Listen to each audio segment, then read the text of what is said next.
Kali ini Bapak akan menjelaskan terkait dengan statistika distribusi binomial ya. Baik, kita mulai saja.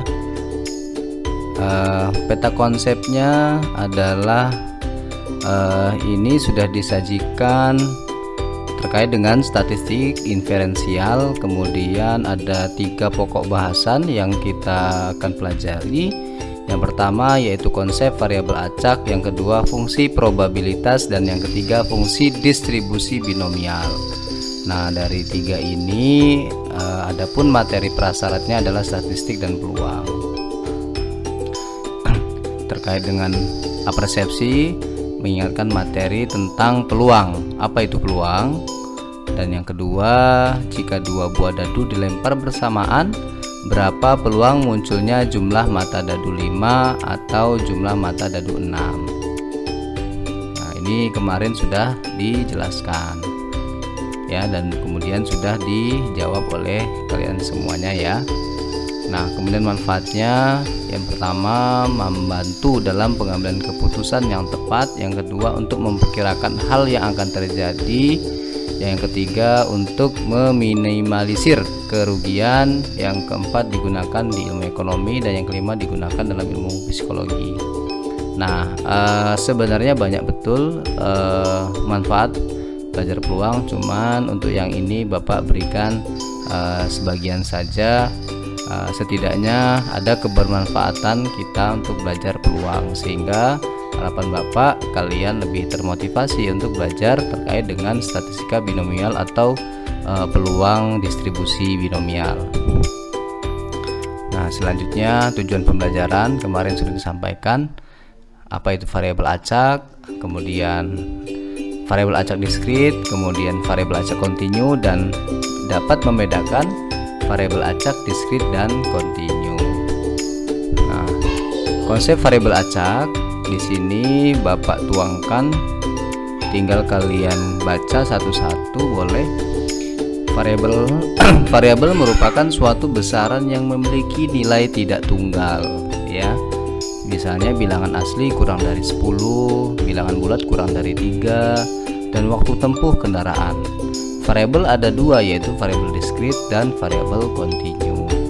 Nah, variabel diskrit memiliki nilai-nilai yang dapat dihitung, sedangkan variabel kontinu memiliki nilai-nilai yang tidak dapat dihitung.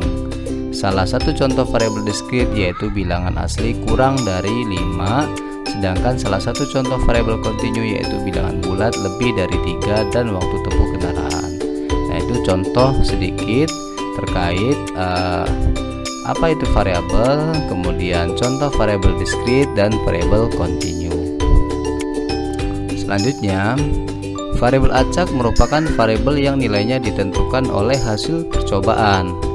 Ya, variabel acak digunakan untuk menggambarkan hasil-hasil percobaan sebagai nilai-nilai numerik secara sederhana. Variabel acak dinyatakan dengan huruf besar atau kapital, misalnya X, Y, Z atau lainnya. Sedangkan nilai variabel acak dinyatakan dengan huruf kecil, misalnya X, Y, dan Z. Seperti itu. Jadi kalau variabel acak itu dinyatakan dengan huruf kapital, kemudian untuk nilai variabel acaknya dinyatakan dengan huruf kecil. Nah, nilai-nilai variabel acak diskrit digambarkan pada garis interval berupa deretan titik-titik yang saling terpisah. Contohnya, X sama dengan banyaknya sisi gambar yang terlihat pada percobaan melambungkan sekeping uang logam. Variabel acak kontinu diperoleh dari hasil mengukur dan nilainya berupa bilangan real. Nilai-nilai variabel acak kontinu jika digambarkan pada garis interval berupa titik-titik yang saling tersambung membentuk satu garis. Sebagai contoh, hasil penimbangan berat badan, hasil pengukuran suhu tubuh, atau hasil pencatatan waktu yang diperoleh seorang pelari mencapai garis finish. Nah, ini adalah latihan. Langsung saja Bapak jawab ya. Kalian juga harapannya dapat memahaminya. Yang pertama, jumlah barang cacat. Apakah ini variabel diskrit atau kontinu? Jawabannya adalah variabel acak diskrit. Kenapa? Karena barang cacat bisa dihitung dan bilangannya bulat ya. Yang kedua, berat seorang bayi yang baru lahir. Ini dinamakan variabel variabel acak kontinu. Kenapa? Karena berat seorang bayi yang baru lahir itu tidak berupa bilangan bulat dan bisa dihitung tapi dengan melalui alat yaitu timbangan bayi. Nah, misalkan berat seorang bayi 2,5 kg, 3,5 kg.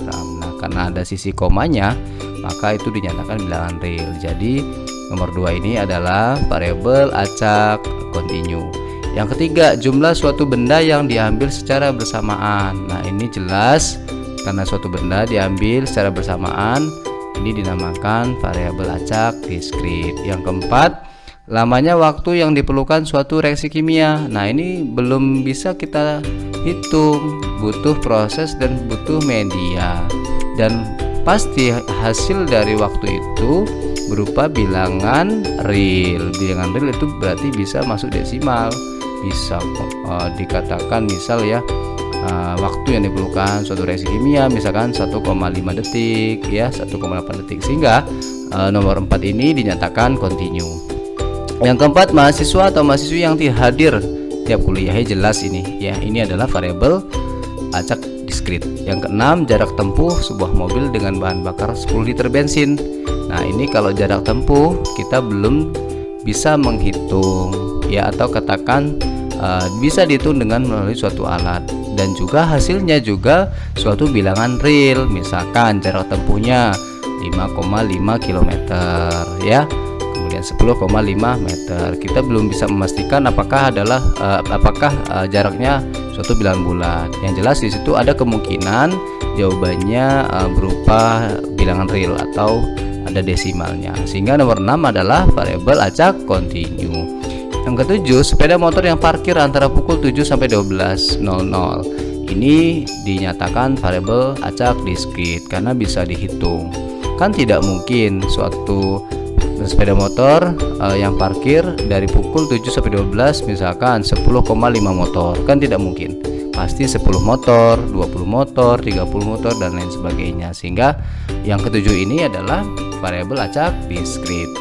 Tinggi temperatur yang ke-8, ini pasti jelas ini adalah kontinu. Jadi seperti itu ya. Harapan Bapak kalian bisa membedakan contoh atau pernyataan-pernyataan variabel acak diskrit dan variabel acak kontinu. Selanjutnya yang contoh lagi, untuk menguji hasil produksi bohlam per hari, setiap bohlam yang baru diproduksi dinyalakan dan dihitung banyak bohlam yang mati. Berdasarkan pernyataan tersebut, yang pertama, identifikasi variabel acak dalam pembicaraan. Yang kedua, tentukan nilai yang mungkin untuk setiap variabel acak. Yang ketiga, tentukan apakah variabel tersebut diskrit atau kontinu. Jadi ini jawabannya. Banyak bohlam yang mati dalam produksi per hari. Yang pertama ya, ini namanya variabel ya, nama variabelnya banyak bohlam yang mati. Yang kedua, nilai yang mungkin adalah 0, 1, 2, 3, 4 dan seterusnya. Nilai yang minimum adalah 0, sedangkan nilai maksimum adalah banyak bohlam yang diproduksi dalam satu hari. Yang ketiga adalah variabel acak diskrit. Ini jelas, ini bisa dihitung dan bilangannya adalah bulat, sehingga dapat dinyatakan bahwa variabel acak diskrit. Selanjutnya latihan. Untuk mengetahui berapa banyak curah hujan selama 24 jam di kota Jakarta, digunakan alat penakar hujan yang dapat menampung sampai dengan 200 ml. Pertanyaannya sama tadi dengan sebelumnya. Berdasarkan pernyataan tersebut, identifikasi variabel acak dalam pembicaraan. Nah, variabel acaknya adalah banyak curah hujan selama 24 jam di kota Jakarta. Kemudian yang kedua, tentukan nilai yang mungkin untuk setiap variabel acak. Nah, nilai yang mungkin adalah curah hujan itu ya, berupa dalam bentuk volume, berarti bisa kemungkinan dari 0 dari 0 sampai 200 ml, karena di sini dapat menampung sampai dengan 200 ml, artinya dari 0 sampai dengan 200 ml, sehingga bisa dinyatakan sebagai variabel acak kontinu karena ini adalah pasti bentuknya suatu bilangan desimal. Kita kita belum bisa memastikan apakah ini adalah volume itu bilangan bulat. Jadi ada kemungkinan dia nilainya desimal seperti itu. Nah, selanjutnya contoh, Ayu melakukan pelemparan sebuah dadu 1 kali. Yang mungkin diperoleh Ayu adalah misalkan X sama dengan mata dadu yang muncul, sehingga dapat Ananda nyatakan sebagai X sama dengan kurung kurawal dari 1, 2, 3, 4, 5, 6. Selanjutnya Andika melemparkan 1 keping uang logam sebanyak 2 kali. Andika mengamati sebanyak hasil angka yang diperoleh adalah, ini jawabannya misalkan X adalah banyaknya hasil yang mungkin diperoleh, sehingga X sama dengan kurung kurawal 0,1,2. Mengapa seperti ini jawabannya 0,1,2? Nah, mungkin kalian bisa berimajinasi dalam 1 keping itu kan ada angka dan gambar. Karena ada 2 kali, maka Bapak bisa ilustrasikan ada angka-angka ya, ada angka gambar, kemudian ada gambar angka, bisa gambar-gambar ya.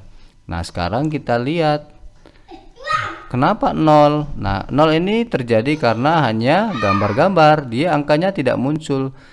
Karena di sini kontennya adalah variabel acaknya angka, maka kita cari angka. Nah, di sini nggak punya angka, ya berarti 0. Nah, kemudian 1 dari mana? 1 itu dilihat dari angkanya yang punya angkanya 1 ya, angka gambar dan gambar angka ya. Ini angkanya cuma 1 kan? Nah ya, gitu. Jadi tertulis 1. Kemudian ada angka-angka, berarti angka-angka itu kita tuliskan 2 ya nilainya ya, XX-nya itu maksudnya ya. Jadi itulah ilustrasi 0,1,2 untuk pelemparan suatu keping logam sebanyak 2 kali. Nah, kemudian dicoba sendiri ini ya. Rina melakukan pelemparan sebuah dadu sebanyak 1 kali. Variabel acak X menyatakan hasil kali kedua mata dadu. Nyatakan hasil yang mungkin diperoleh sebagai variabel acak. Jadi ini silakan kalian cari, diskusi, kolaborasi dengan teman, satu meja dengan samping meja atau dengan kelompok yang Bapak tentukan kemarin. Jadi ini diminta berapa variabel acaknya dari 2 buah dadu dilempar sebanyak 1 kali, kemudian X variabelnya itu adalah menyatakan hasil kali kedua mata dadu ya. Oke, silakan dikerjakan secara mandiri boleh atau kelompok juga boleh. Nah, selanjutnya kita masuk pada peluang variabel acak diskrit. Nah, di sini Bapak sampaikan peluang variabel acak diskrit. Pada variabel acak diskrit nilai-nilainya mempunyai peluang ya. Peluang nilai variabel acak X dinotasikan dengan Fx sama dengan P kurung buka X kapital sama dengan X kecil. Bentuk penyajian peluang nilai-nilai variabel acak diskrit disebut dengan distribusi peluang variabel acak. Distribusi peluang dapat dinyatakan dalam bentuk tabel, grafik, atau fungsi. Distribusi peluang disebut juga distribusi probabilitas atau fungsi peluang atau fungsi probabilitas. Jadi banyak sebutan ya. Distribusi peluang bisa juga dikatakan distribusi probabilitas, bisa juga dikatakan fungsi peluang atau fungsi probabilitas. Nah, selanjutnya contoh ini, Diana melakukan pelemparan sebuah dadu. Variabel X menyatakan mata dadu yang muncul. Sajikan distribusi peluang variabel acak X dalam bentuk tabel, grafik, fungsi. Nah, untuk menjawab A, B, C ini kita tuangkan dulu jawabannya nih. X sama dengan mata dadu yang muncul sehingga dapat dinyatakan dengan 1, 2, 3, 4, 5, 6. Jadi ada 1, 2, 3, 4, 5, 6 ya, karena dia mata dadu itu ada 6. Kemudian peluang diperoleh hasil mata dadu 1, jawabannya F1. Maka untuk X1 jawabannya adalah 1/6 ya. Nah, Bapak ini dulu, ini jawabannya adalah 1/6. Nah, kemudian peluang diperoleh hasil mata dadu 2 yaitu F2 ya, ini mohon maaf.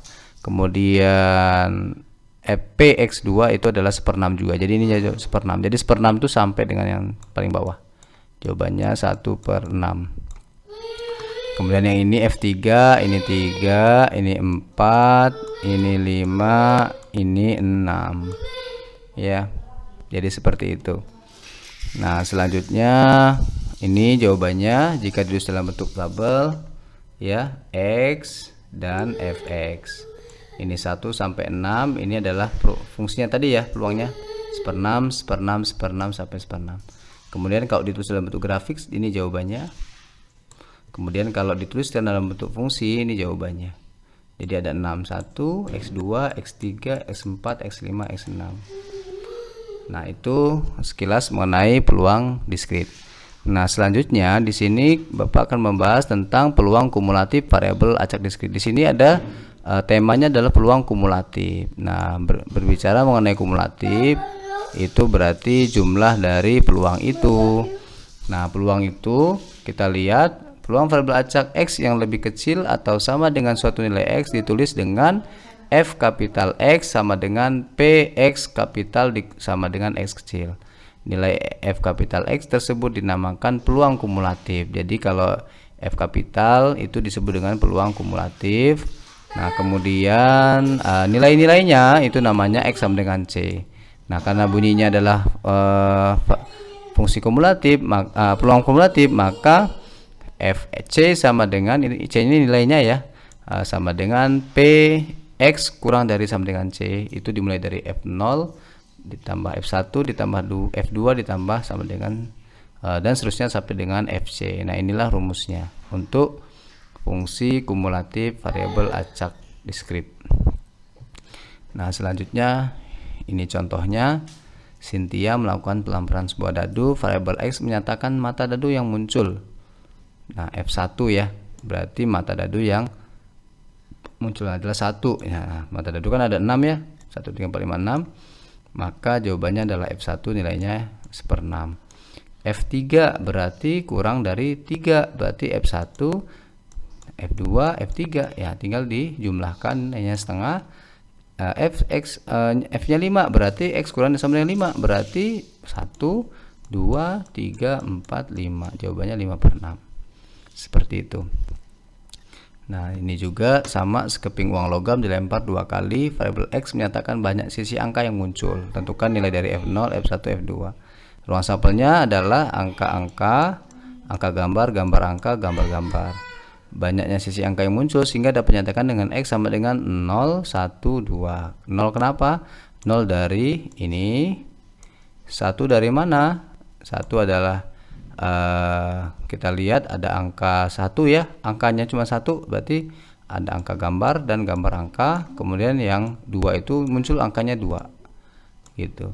Nah, sehingga F0 adalah X kurang sama dengan 0, F0 sama dengan 1/4. F1 berarti kurang dari sama dengan 1, berarti F0 tambah F1.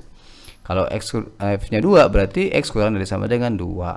0, F1 ditambah F2. Ini jawabannya 1 gitu ya. Nah, ini sifat-sifat distribusi peluang.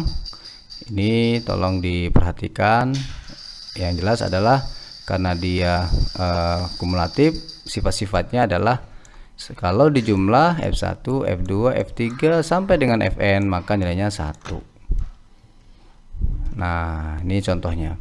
Diketahui distribusi peluang variabel acak diskrit X berikut gitu ya. Di sini sudah disajikan X-nya 3, 4, 5, 6. Di sini Fx ini F5-nya adalah 2K plus 1 per 18. Kemudian F6-nya adalah 1/6. Pertanyaan adalah tentukan nilai K. Karena sifat dari distribusi peluang variabel acak diskrit adalah nilai 1, maka pedomannya adalah ini. Nah, karena dia 3 sampai 6 berarti F3 ditambah F4 ditambah F5 ditambah F6 nilainya 1. F3 tinggal diganti berapa? 1/3 ya. F4-nya berapa? K/9. F5 nya berapa? 2K plus 1 per 18. Kemudian F6 nya berapa? 1/6 sama dengan 1. Maka ini kita samakan penyebut 18, kemudian kalikan semua yang ada di pembilang, muncul jawabannya adalah 4K plus 10 sama dengan 18. Maka 4K sama dengan K sama dengan 8/2, atau 4K sama dengan 8, maka K sama dengan 2. Boleh ya ini. Nah, kemudian yang B, X lebih dari sama dengan 5, berarti F5 ditambah F6 ya. Ya, F5 ini K 2K plus 1 per 18 ya. K nya kan sudah kita cari dan ketemu 2 ya, maka ya tinggal ganti saja 2 kali 2 plus 1 per 18, jadi 5 per 18 ditambah 1/6. Samakan penyebut, jawabannya adalah 4/9. Nilai dari X, peluang dari X lebih dari sama dengan 5. Jadi itu saja penjelasan dari Bapak. Semoga bermanfaat materi kali ini. Tetap semangat dan silakan banyak-banyak latihan soal terkait dengan variabel acak, diskrit, kontinu, peluang diskrit, dan fungsi kumulatif diskrit, seperti itu ya. Oke, terima kasih atas perhatiannya Bapak Iri. Assalamualaikum warahmatullahi wabarakatuh.